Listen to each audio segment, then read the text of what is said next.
Então, para quem não me conhece, meu nome é Renilda, nós moramos em Concórdia, quer dizer, no mundo, porque nós nunca estamos em casa. A nossa casa é o Brasil e alguns países que nós vamos, né? Então, é muito gratificante. Eu sempre digo assim, agora as coisas, é época de mudança, né? Eu sempre digo, quando eu era criança, eu carregava pedra, que nem dizem por aí, porque a gente era pequenininho assim, já tinha que trabalhar, né? E hoje a gente vê que a gente tem algo maravilhoso em nossas mãos, né? Então, é fantástico. Eu vou contar um pouquinho da nossa história. Vou contar um pouquinho, porque muitas vezes as pessoas acham que tudo cai do céu para a gente, né? Mas não é. Eu sempre digo assim, que nisso aqui tem resultado quem quer ter resultado. Quem trabalha para ter o resultado. Porque senão seria que nem o tradicional. A gente trabalhar lá no emprego, eu faço pouco, eu vou ganhar igual o meu colega que faz bastante, e seria assim. E aqui não. Aqui a gente trabalha com resultados, né? Eu passei épocas bem difíceis da minha vida, assim, sabe? O tempo de criança era muito sofrido. O que nós tinha era que nós éramos uma família feliz. Meu pai ensinou os valores. Meu pai partiu, eu tinha 8 anos que ele faleceu, né? Faleceu numa cirurgia, né? E a partir dali, eu sempre digo, eu brincava com boneca, mas o meu sonho era grande, era de conhecer o mundo. Quem que não tem um sonho aqui de conhecer o mundo? Só que quando, imagina, tu morar lá no fundo da grota, sabe? Finalmente, eu achava que lá era o fim do mundo, mas eu acho que era um pouco para frente. E a gente tinha o que comer. Nunca passei fome, mas vontade a gente passava, né? Porque a gente tinha o que colhia lá e não sabia de nada. Mas a minha mãe, ela era natural do Espírito Santo e ela veio morar para Santa Catarina e veio de avião. E a partir dali brotou meu sonho. Que ela falava isso, que era fantástico, que era não sei o quê. E eu comecei cresci com aquilo lá, aquele sonho de um dia poder conhecer o mundo. E eu saí de casa, eu tinha 10 para 11 anos de idade, para estudar, para realizar o meu sonho. Só que eu trabalhava que nem uma condenada na casa dos outros, ganhava só aquele pouquinho para poder estudar. O máximo que eu consegui foi, me formei em enfermagem, eu trabalhei 3 anos de enfermagem e abandonei o barco. Eu disse, não, isso ali não dá certo. Então, dá para ver que no tradicional, às vezes tu tem um grande sonho, mas tu não consegue, porque tu trabalha e tudo mais, né? Daí, um dia eu fiquei boba da cabeça, casei, né? Não deu certo, mas eu tenho 2 filhos fantásticos, né? A Luciana e o Leandro, são maravilhosos. E o Alan, o genro, e a nora, né? A Ana, são maravilhosos. Por isso eu não me arrependo, mas sempre há tempo para a gente consertar tudo, né? Então, hoje, a Luciana e o Alan são nossos patrocinadores na Emoi. E foi passando o tempo, o Leandro e a Ana ficaram 3 anos cadastrados, cegos, sentados numa bola de ouro e pedindo esmola, que nem dizem lá, porque eles não queriam fazer o negócio. Eles um dia, no fim, sabe, cansados de trabalhar, jovens, mas cansados já do que eles faziam, e viam que eles nunca iam realizar sonho nenhum. Um dia eles comentaram, quando nós estávamos lá, que eles viviam que nem 2 velhos dentro de casa, que eles não saíam, era só trabalhar, dormir, trabalhar e dormir, que nem aquela história do Bobadilha. E daí o Jorge disse, vocês têm que mudar, vocês têm que fazer algo diferente, que vocês estão trabalhando errado. E ficou por aquilo. Uma semana depois nos ligaram, vocês vão estar em casa na quinta de noite? Eu falei, sim, vamos, por quê? Ele disse, é que nós queremos ir lá falar de negócio com vocês. Eu disse, ué, que negócio? Daí ele disse, vamos falar de Emoi. Eu disse, sim, nós vamos estar em casa. E nós íamos retornar no sábado. Voltamos na quinta-feira, quando chegamos em casa, eles já estavam lá. E a partir dali começaram em 3 meses prata. Por quê? É decisão. Isso aqui, tudo que nós fizermos na Emoi, tem que partir a partir de uma decisão, uma vontade louca, um sonho grande que nós temos dentro de nós, e aí dá certo, né? Meu sonho era conhecer o mundo, né? E assim como tenho certeza que cada um de vocês aqui tem um grande sonho. Eu tinha mais de 40 funcionários na minha loja e confecção. Nós confeccionava roupa esporte para os 3 estados do sul, né? Já era distribuído e tudo. E eu continuava trabalhando que nem um burro, que nem dizem lá, né? Um burro de carga. E o porquinho continuava magro, porque chegava no final do ano, nem sequer para a praia eu não ia, porque não tinha como. Em 23 anos de comércio, eu nunca tinha entrado num avião. Eu disse, chega, de sofrer. Vamos trabalhar agora para alguma coisa que dê resultado, né? E comecei, depois de um ano, eu já tinha... Primeiro vendia a parte da confecção, depois vendia a loja e foi indo, né? Eu fui correndo, na época eu era sozinha no negócio, depois chega a parte do Jorge, que ele apareceu no quebrador de regras, porque ele sempre diz assim que a gente tem que... Sabem que a gente tem que começar lá, 9%, 12%, 15%, 18%, né? E ele chegou no negócio platina. Então, ele disse que ele é um quebrador de regras, porque nós não se conhecia, só depois de platina que nós começamos o negócio junto, né? Nós fomos em dezembro pela 10ª viagem já pela empresa, então a gente vê que o que a gente tem um sonho, a gente consegue. Era o meu sonho de criança e eu comecei a realizar a partir da Amway, né? Em 6 meses depois que eu estava cadastrado, eu já ganhei a primeira viagem de comercialização, que era aquela quantidade vendida num ano, e eu consegui em 6 meses. Duvido quem diz lá no começo, diz eu não gosto de viajar, e vai numa viagem da Amway, se ele não quer todas. Ela é viciante, né? Tu vai naquela, tu já no último dia, tu quer voltar para conseguir a próxima, né? Então, nós estamos realizando o sonho, e o Jorge também vai contar depois um pouquinho. Ele também tinha um sonho, esse mesmo, de ser livre, de andar para o mundo inteiro, onde é que a gente quiser, e não ter patrão. E nós usamos uma política bem legal, né, Jorge? Aqui vocês já ouviram falar da regra do TBC? Para a gente fazer para o negócio dar mais ênfase, para ir mais rápido? Levantam todos de pé, eu vou ensinar para vocês. Tudo tranquilo? Todos levantaram? Vocês já entraram na regra. Tirar a bunda da cadeira. E é isso que nós fizemos.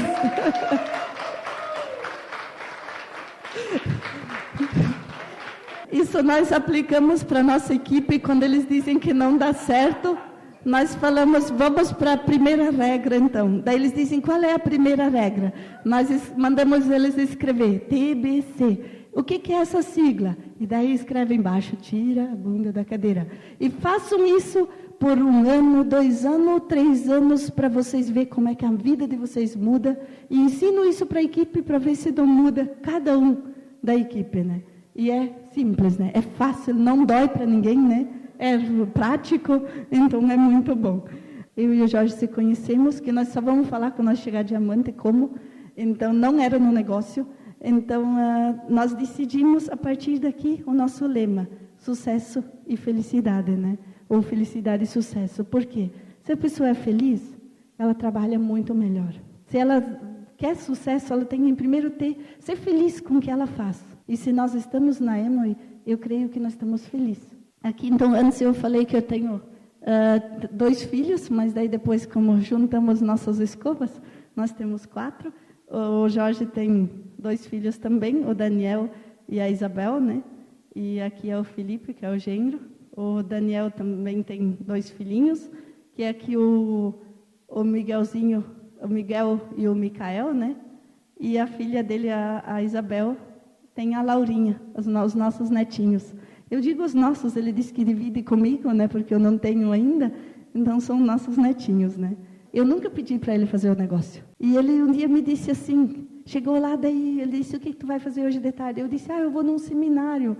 Ele disse, eu vou junto, porque ele queria conhecer o que eu fazia, né? Porque eu não tinha explicado, né? Daí foi junto e começou a se apaixonar pelo negócio. E daí ele me disse assim, tu tem como me explicar um pouquinho como é que funciona esse negócio? E comecei a fazer as bolinhas, que todos vocês fazem as bolinhas. Então, eu comecei a fazer aquelas bolinhas lá, e ele dizendo assim, mas que já acabou? Eu estava nem em 15%, ele pediu se já tinha acabado. Porque, ele não, imagina como as pessoas que estão de fora, eles não sabem o que é, né? E daí eu fui, não, eu disse, aqui nem começou ainda. Cheguei em platina, daí ele disse, aqui acabou então. Eu disse, não, nem começou ainda. E fui indo. Quando eu cheguei em Esmeralda, ele me disse assim, mas então, chega, era tudo o que eu queria ver. Porque isso aqui é o que eu sempre procurei na minha vida. Algo que não me desse teto salarial. Algo que tu pode chegar, aonde que você quer chegar nesse negócio. Isso não é fantástico? E está dando tudo certo. Por quê? Quando a gente quer se qualificar em alguma coisa, quando nós queremos chegar a algum nível, nós precisamos de data. E isso que as pessoas esquecem. Eles dizem, eu quero ser um prata, quero ser um platina, quero ser um esmeralda, um diamante, mas quando? Daí eles não colocam data. Daí quando a pessoa não tem data, qualquer dia serve. Então agora eu vou deixar vocês com o Jorge. Esse negócio de história, logo que eu cheguei na AMA e nas primeiras... eu não conseguia entender. Quando Clarice falava, os outros líderes falavam da importância da história, eu nunca entendia isso muito bem, né? Mas depois, no andar da carruagem, como se diz, a gente vai entendendo a importância. Eu sou natural de Santo Ângelo, Rio Grande do Sul. Na verdade, eu nasci em São João Batista, que é o 6º dos 7 povos. São João Batista, onde eu sou natural, era uma cidade indígena que tinha 120 mil pessoas que moravam ali na cidade. E foram dizimados 99%. Gente, eu sou filho de agricultores, eu nasci na colônia, né? Como a gente diz lá no Rio Grande do Sul, colônia, né? Não tenho nenhum problema com isso, me sinto honrado. Eu cresci num lugar que só tinha gente rico, só ricos, grandes produtores de gado, gente riquíssima, os únicos pobres eram nós. Eu sou o mais novo de uma turma de 11. A primeira escola que eu fui estudar era muito longe, Rosana, eram 7 quilômetros para ir. Imagina uma criança caminhar 7 quilômetros para ir, 7 para voltar. Meu primeiro par de calçado fechado que eu tive, eu ganhei no inverno, então eu devia ter 7 anos e meio. Mas o meu pai, ele plantou em mim uma semente. O meu pai, por eu ser o mais novo, eu era muito doentio, o meu pai dizia assim: filho, estuda, leve a sério a questão de estudo, porque o peso de um lápis ou de uma caneta é menor do que de um arado de boi. E eu fui, então com 10 anos, eu fui morar na cidade, tudo estranho, né? Eu fui morar lá para estudar, porque no interior não tinha, só tinha até a 4ª série. Aí o primeiro ano foi muito traumático para mim, porque eu quase morri de fome naquela casa que eu fui morar. Era uma família muito legal, mas a mulher era o capeta. Eu tinha direito de fazer uma refeição por dia. E meu pai pagava uma refeição por dia. Mas toda vez que o meu pai ia na cidade, ele passava no local onde o dono da casa morava e dizia: meio-dia eu vou almoçar na tua casa. Então era feito um banquete meio-dia. Então quem que passava por mentiroso? Eu. Mas um dia, de tanto falar, e em vez de eu aumentar peso e tamanho, eu comecei a diminuir. O meu pai foi assim de surpresa, como a gente diz, ele viu. Então ele teve uma triste decepção com aquilo, e ele pagava onde eu morava. No outro ano, eu não quis ficar naquela cidade, eu fui para uma outra cidade para morar, com uma família 100% estranha. Foi maravilhoso, tenho recordações maravilhosas de lá. Passei para a 7ª série, e quando eu peguei o boletim e levei para o meu pai, na época de férias, que assim era o costume antigamente, né? E disse: pai, eu passei. Daí ele me abraçou e ele me disse assim: filho, parabéns, você é muito inteligente. Mas eu disse: então pai, a hora que der, o senhor tem que ir na cidade para fazer a minha matrícula, ou rematrícula novamente. E o meu pai me abraçou e disse: filho, infelizmente eu não vou poder. Eu disse: mas por que, pai? Ele disse: porque eu não tenho dinheiro. E aí eu acabei voltando para o interior, com aquele sonho de estudar dentro de mim, fui trabalhar em fazenda. Se eu contar essas histórias, vocês não vão acreditar na metade, mas é a minha história e é real, né? Passou tempo, com 18 anos eu fui para o exército, eu sou o único da família do meu pai que acabou servindo o exército, e eu estava lá quase na formação, concluindo o curso de cabo, que eu queria fazer carreira, né? Eu passei numa seletiva de 2º grau, que era o que se dizia, mas eu tinha 7ª série. Mesmo assim eu passei, mas por isso eu não pude ir. Quando eu estava quase no fim do curso, como eu falei, a gente era uma turma de 11. Acima de mim tinha 3 meninas, né? E depois um outro menino. E essa minha irmã, então todos os outros tinham casado, e essa irmã mais nova tinha ficado em casa. Então a gente era muito unido, muito amigo. E ela, com 1 ano e meio de casamento, ela se suicidou. E na época que eu estava no exército, aquilo para mim assim foi destruidor. E eu, na época, já criei dentro de mim um desejo de estudar e me formar em psicologia, por exemplo, para entender o funcionamento mental de pessoas, para poder ajudá-los. Na época não existia psicologia em Santo Ângelo, só em Porto Alegre. Eu acabei cortando a minha carreira militar, porque eu era o mais novo, arrimo de família, solicitei baixa e voltei a ajudar meus pais. E eu fui atingido pela bobeira, bem jovem também, e acabei me casando. Depois com 21 eu retomei estudo. Aí acabei concluindo o ensino fundamental, ensino médio, fui fazer vestibular, acabei me formando em filosofia. Aí, tempo depois, acabei fazendo uma outra faculdade dentro da área do direito.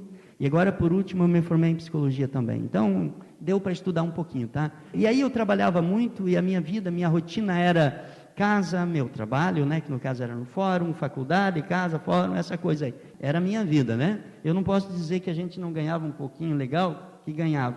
Mas eu não tinha liberdade nenhuma. Eu não sabia, por último, o que é sair almoçar no restaurante com os filhos.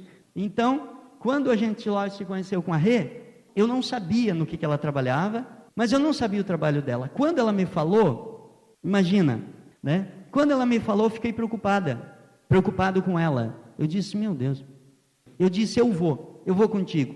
Mas eu queria ir, na verdade, para conhecer os cabeças do negócio. Porque se fosse uma coisa ruim, e eu ia tirar ela fora. Eu ia dizer assim, Rê, vamos sair fora para você não se complicar.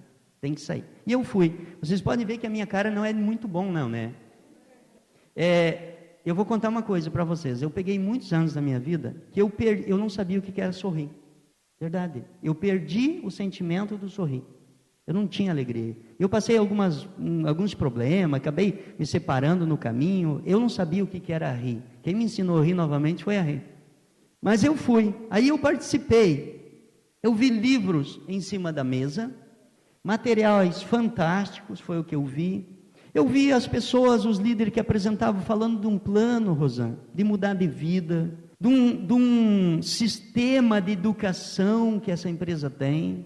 E quando eu comecei a ver, desde o primeiro seminário, que é essa foto, sistema de educação, mexeu comigo. Quando eu escutei o Fábio falar sobre educação, quando eu escutei Bobadilha citando Gabriel Marx, eu disse, espera aí, esse é o negócio que eu quero. Se essa empresa está aplicando esse sistema de educação, isso é o que eu acredito. E à medida que eu fui me integrando, eu fui vendo que é exatamente isso. Por isso, pessoal, peguem forte, firme, primeiro com vocês, leitura de bons livros. Eu amo os livros que são indicados pelos líderes, sabe por quê? Tu imagina a quantia de teorias que eu conheço. Dentro das minhas formações, eu estudei muita teoria, gente. Mas teoria é teoria. Ela existe agora, ela pode ser quebrada por uma tese amanhã. Agora, o que a gente encontra nesses livros que nós lemos é o quê? É basicamente história de vida. E história de vida não pode ser quebrada. A senhora tem uma história. Quem que vai quebrar a tua história? É a verdade, é a tua história. A senhora tem uma história. Se a senhora colocar num livro a sua história, quem que vai dizer não é verdade? É a sua história, não é uma tese. Quem quiser anotar uma frase aí, pode anotar. Nesse dia aqui, a Rê me apresentou para o Fábio, eu não conhecia o Fábio, e eu perguntei algo para ele, e ele me disse assim, pode anotar, façam de 2 a 3 anos o que vocês não gostam, para fazerem o resto da vida o que vocês gostam. Isso impactou a nossa vida. Então, pessoal, falar uma coisa aqui, não fique chateado, tá? Quando tiver open, mas nem que esteja chovendo canivete, esteja lá, porque basta uma palavra para mudar toda a história do teu negócio e da tua vida. É isso que faz crescer, porque quando a gente escuta uma pessoa, aquilo pode mexer com a gente e desarmar aquilo que nos mantém aprisionado, tá? Dentro da nossa mente. Então eu já vou concluir. Você cadastra, como que é seu nome? Elisete. Já ensina imediatamente a fazer, no mínimo 300 pontos. Seu nome? Dona Joana. É o nome da minha avó. 300 pontos. Como que é seu nome? Lucimar. 300 pontos. Nessa brincadeirinha aqui eu já gerei 900 pontos. Agora imagina você cadastrar 50 pessoas no mês e ela faz nada. Quantos pontos tem na página? Nada. Entendeu? Objetividade. Isso é o que eu sempre quis para a minha vida. Então, vale a pena. Agora, tem gente que tem medo de sair para fora e oferecer um produto para alguém. Não tenha. Ofereça a oportunidade, porque você não sabe de onde virá teu diamante. Tá bom, gente? Obrigado por enquanto. Esperamos que as experiências compartilhadas aqui contribuam para o seu sucesso. Tanto pessoal como profissional. Até a próxima!